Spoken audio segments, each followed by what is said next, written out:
Heyo, in the first lab we already learned about the Bernoulli principle that discovered by Daniel Bernoulli.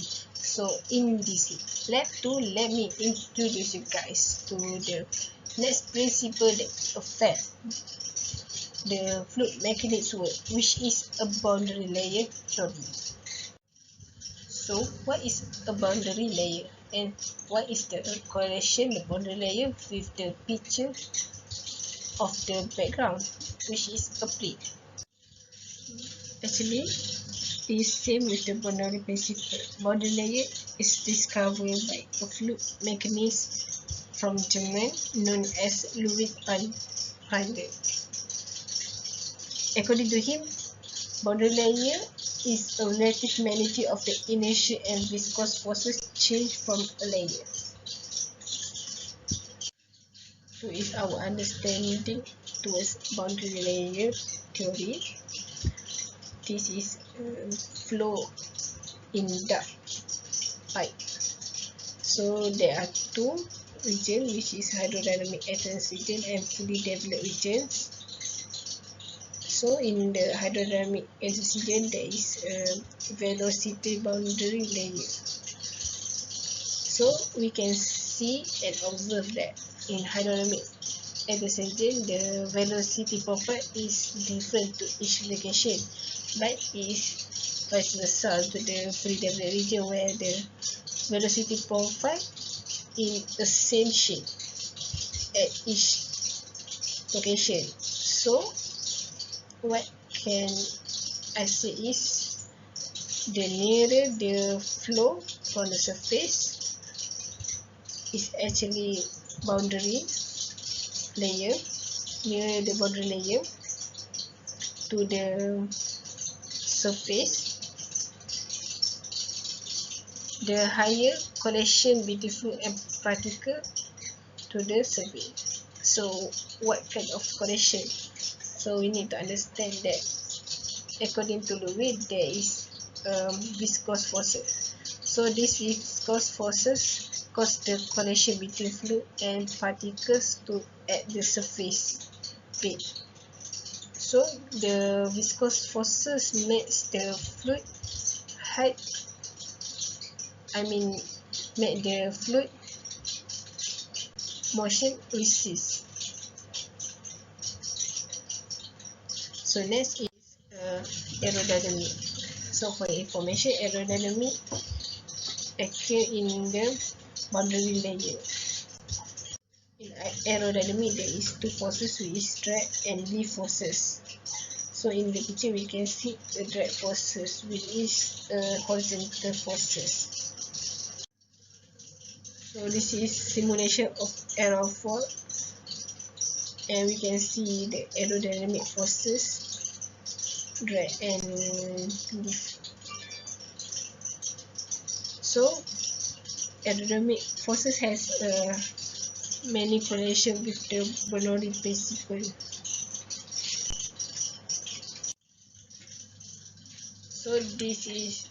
So this picture can help us to understand more about the aerodynamic. So actually, when there is an angle between chord line or relative and relative wing, actually angle is known as angle of attack. So it will produce a lift forces. So when the lift forces exists, it will make the object able to lift, and that is the reason why the plane able to fly. So what is the relation with the Bernoulli principle? We learned that.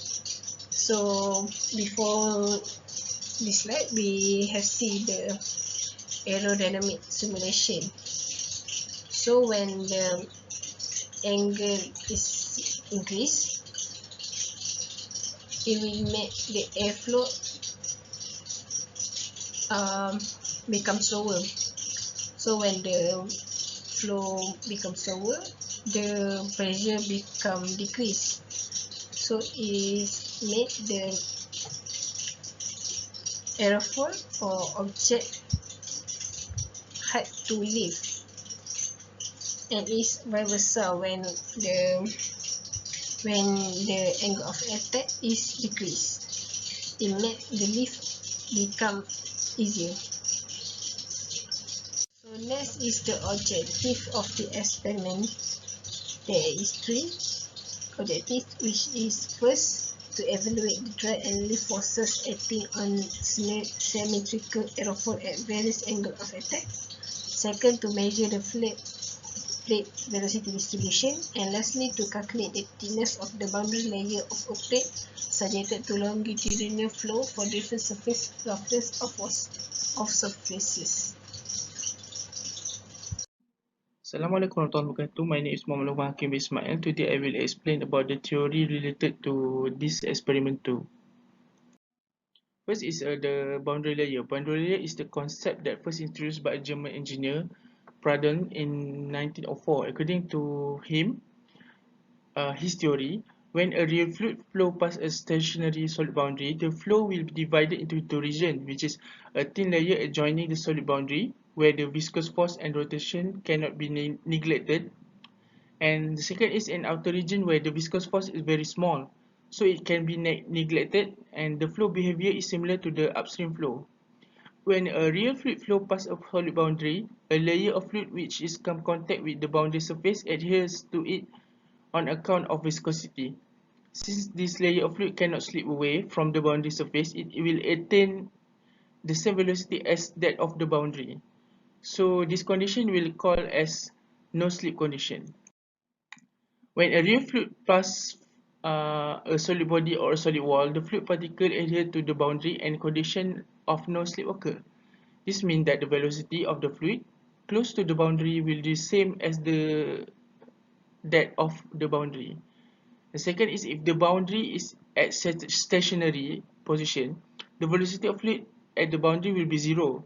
Farther away from the boundary, the velocity will increase and getting higher as a result of a variation of velocity. The velocity gradient du dI also will exist. The velocity of fluid increase from zero velocity to the stationary boundary to free stream velocity u of the fluid in the direction normal to boundary. Because of this velocity gradient, the fluid exerts a shear stress on the wall in the direction of motion. The value of shear stress is given by the formula below. Next is the laminar and turbulent zone in boundary layer.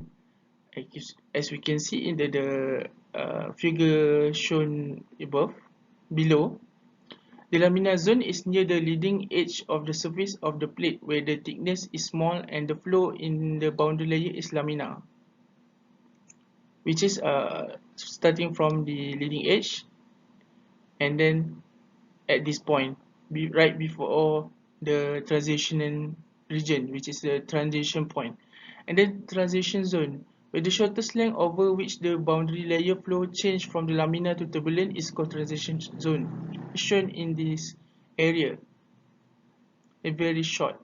And then the third is the turbulent zone. For downstream to the transition zone, the boundary layer is turbulent and continues to grow in thickness. This layer is called turbulent. This is shown by CD, this area. Next is the boundary layer thickness.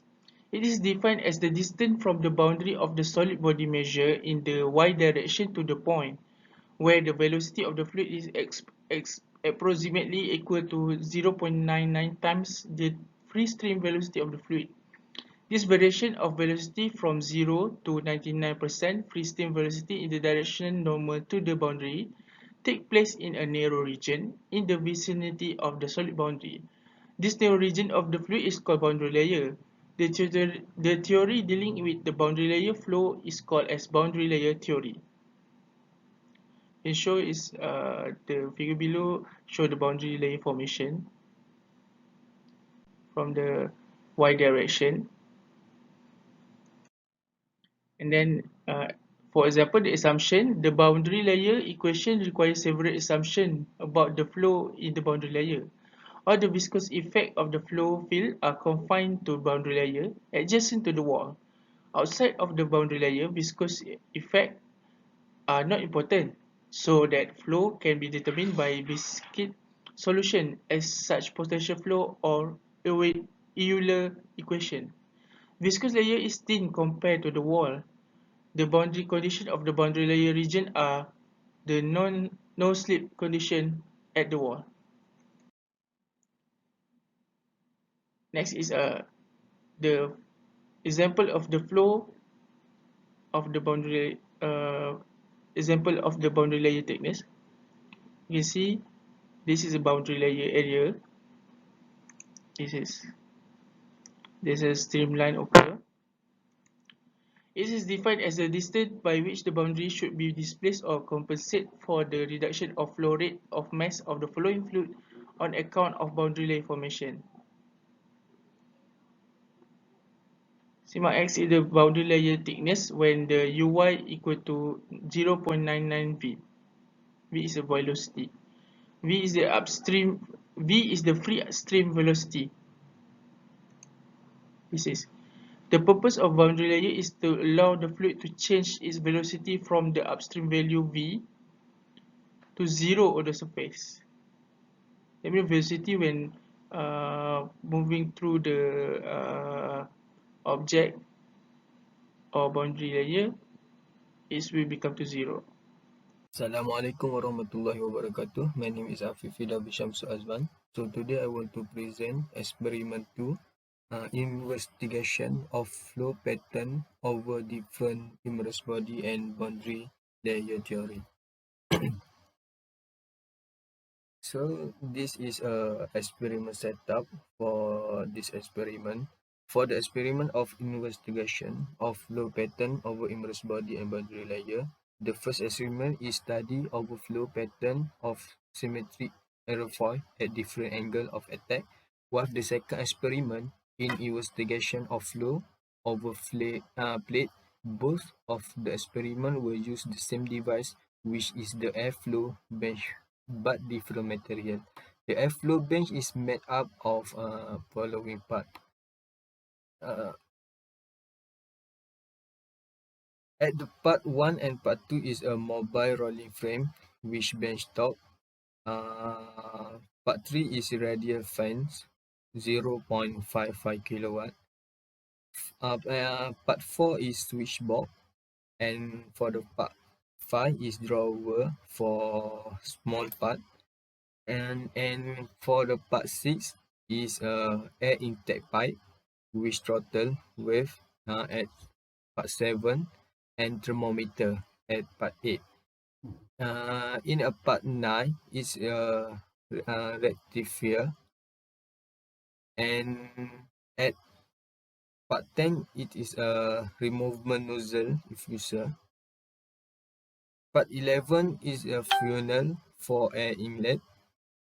Part 12 is a off air pipe. 13 is a fixture for 16-volt water pressure gauge, and for the last part is part 15, measuring plane for measuring tube. For the method and procedure, for the experiment 1, we want to investigate flow pattern of symmetric aerofoil at different angle of attack.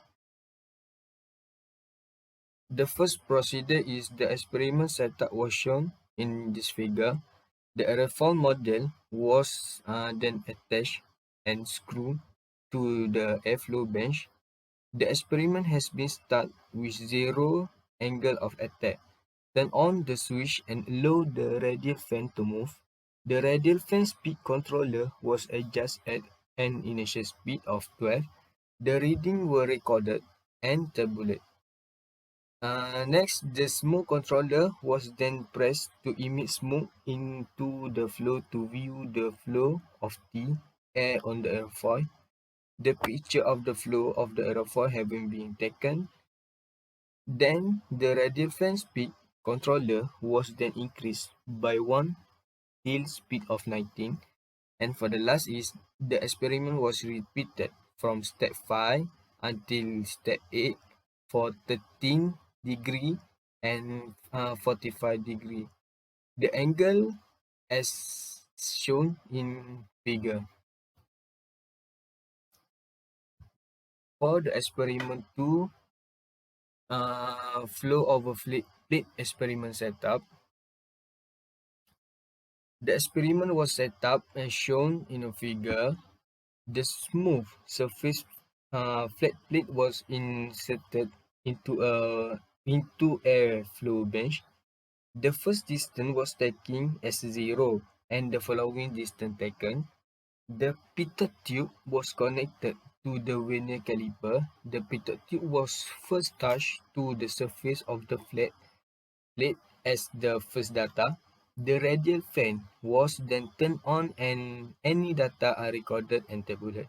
The distance of the plate has been taken from 0 mm, then increased by 20 mm to 140 mm, while the pitot tube distance for the first surface of flat plate has been taken from 4 mm, then increased by 4 mm to 32 mm. For the last procedure is the experiment was repeated from step 5 until step 7 for the rough surface. I think that's all for me. Thank you.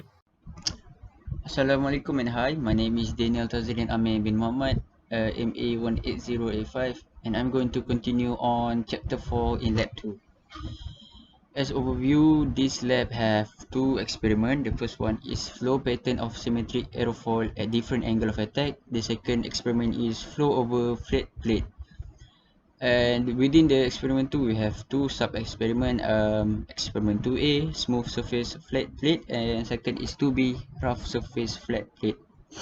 For the first experiment, the flow over symmetric aerofoil at different angle of attack. The data given by us by our lecturer, we have three data set which each data set have different angle of attack. The at 0 degree, 30 degree, 45 degree of angle, and each angle of attack were tested at 8 different level of speed: 12, 13, 14, 15, 16, 17, 18, and 19. Next is the graph of head of each angle of attack against the fan speed. So based on the graph here, as you can see, the angle of attack at 45 degree of angle have the create the lowest value of head. This why because angle of attack create a drag force and also lift force. This angle increasing in angle of attack would increase the lift force, which induce the drag. Therefore, the head pattern decrease as the angle of attack increase. Next is for experiment 2, the flow over flat plate. For sub-experiment 2A, the smooth surface, the data given by us, which is the plate distance, the boundary layers, and the head. And for based on the data, we can calculate the velocity and Reynolds number. And the initial head is 278 millimeter. And firstly, we calculate the velocity, which we calculate the delta H first, which is initial head minus the head 1, which is the sample views are from the first data here. Then we get the delta head. From the data head, we can use it to calculate the velocity. Next, for the Reynolds number, the sample calculation, we use the data from the velocity from the previous calculation. Which this one we include the kinematic viscosity of at room temperature, which is 1.562 times 10 power of -5, and therefore based on the first calculation, we have our first Reynolds number is 0 because our plate distance is 0, and this is the data for the smooth surface, velocity, and Reynolds number. Next is the sub-experiment 2B for the rough surface plate, where the calculation is similar to the previous smooth calculation. We use the same calculation to calculate the velocity and the Reynolds number, and the data we get is like this, where we we tabulated the data into this manner. We have the velocity and Reynolds number.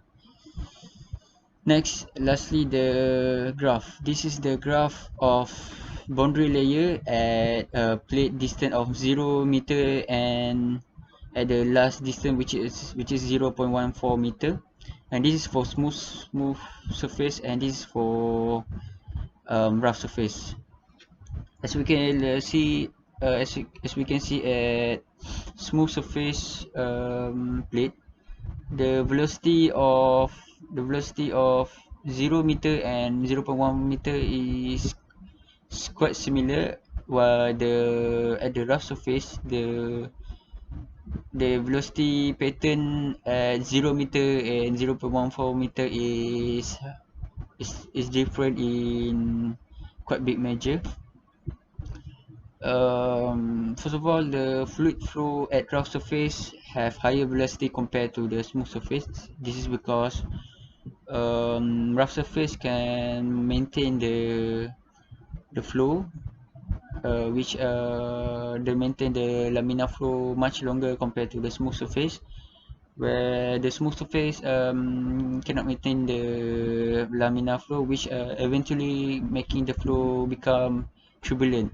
Therefore, we can see that why at 0 meter and at 0.14 meter have a similar pattern, where compared to this, at the rough surface, the plate distance at 0 meter have different pattern compared to the plate velocity at plate distance 0.14 meter. So that's all for me. Thank you very much. Assalamualaikum warahmatullahi wabarakatuh. My name is Muhammad Shami bin Muhammad Zubair, MA 18117, and I will present about the conclusion. From the experimental data gathered, it can be concluded that when a blunt object like a cylinder is immersed in a fluid, the magnitude of the drag force due to the flow depends on the number of factors. Firstly, the drag force depends on the Reynolds number of the fluid. The larger the Reynolds number of the flow, the more turbulent the flow is. Due to the fact that the drag force is dependent on the Reynolds number of the flow, it could be deduced that it is therefore dependent on a combination of the size of the object and the speed and density of the fluid flow. To reduce the drag force on an object, the flow must be made to separate as late as possible. This can be done by redesigning the object into a shape that is more streamlined. It should be noted, however, that there are limitations to streamlining. At low Reynolds number flows, streamlining can actually increase in the areas on which shear force acts.